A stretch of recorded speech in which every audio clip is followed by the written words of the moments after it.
Jesus also said to the crowds, "When you see a cloud forming in the west, you immediately say, 'It's going to rain.' And indeed it does. And when a south wind blows, you say, 'A heat wave is coming.' And it does. Hypocrites! You know how to interpret conditions on earth and in the sky. How is it that you don't know how to interpret the present time?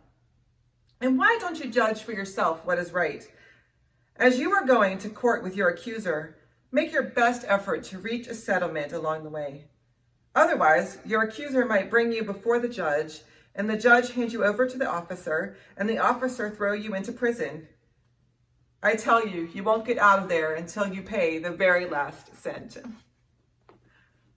Such an interesting story from Jesus. We don't often see this side of Jesus in church. We like the Good Shepherd Jesus. We like the Lord's Prayer Jesus. We like Sermon on the Mount Jesus. But we have a hard time with Jesus when he's calling us to account.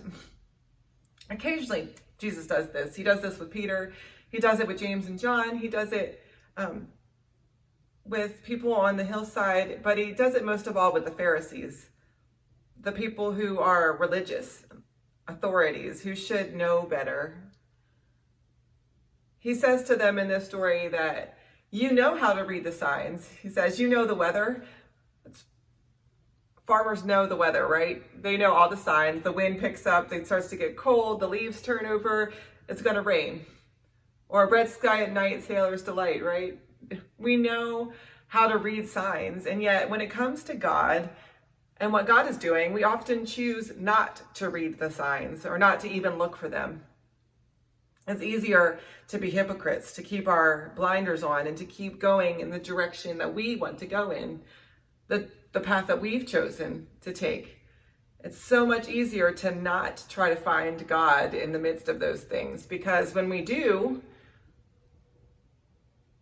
if we're not going to be hypocrites, if we're not going to be untrue to ourselves and to God, who God has called us to be, if we're going to listen to that voice in our head that says, go, then we have to read the signs. We have to look for the signs and find Jesus. So are we just saying to Jesus that we want a sign? Are we just saying with our mouths that we want a direction and certainty, and secretly hoping in our hearts for something different? Or are we being true and honest and looking, really looking for where Jesus is pointing us?